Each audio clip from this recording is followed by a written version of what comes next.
শ্রেণীর খুলছে শাড়ি, টানছে ধরে দুঃশাসন। দায় ছিল যার গর্জে ওঠার, নিচু মাথায় সে পাঁচজন। দুর্যোধনের নগ্ন উরু, ইঙ্গিতে তার ধর্ষকাম। হস্তিনাপুর দেখছে বসে, ধ্বস্ত হতে তার সুনাম। অন্ধ রাজা সিংহাসনে, আর্ত চেঁচান বৌমাতার। নিজের দলের নির্যাতনে সব রাজা হন নির্বিকার।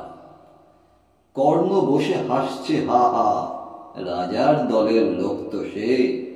শর্তবিহীন সমর্থনেই তাবৎ আরাম সুখ বসে। ভীষ্ম, দ্রোণ, কৃপ, নীরব, সরকারি লোক হাজার হোক, রাজার কথায় তোমার কথা, তুমি যখন রাজার লোক। খল শকুনি দেখছে সবই, বস্তুত সে ধ্বংস চায়। ঘরের মাটি লাল হয়ে যাক দেশ বিভাগের যন্ত্রণায়।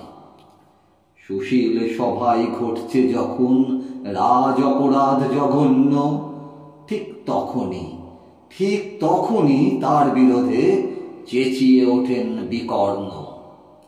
বিকর্ণ নন কেউ কেটা লোক, 100 ভাইয়ের একজনা। তেমন করে এর আগে কেউ তার কথাটাই জানত না। যতুগৃহে কারেননি রাগ, অন্তত তা নেই লেখা। ভীমকে যখন বিষ খাওয়ালো, তখনও তার নেই দেখা। কিন্তু যখন প্রকাশ্যতেই কাটছে নারীর আব্রুকেও, স্তব্ধ জীবের চুপ সাগরে বিকর্ণ হন একলা ঢেউ। চেঁচিয়ে ওঠেন রাজার কুমার, যুবরাজের বিরুদ্ধেই। মহাবলী পাণ্ডবেরও তখন গলায় সে সুর নেই। রাজাও যখন নীরব থেকে সায় দিয়ে যায় ধর্ষণে, ঠিক তখনই সমস্ত যুগ বিকর্ণদের শর্ষণে। আমরা যারা কিচ্ছুটি নই, একটি মোটে ভোট কেবল।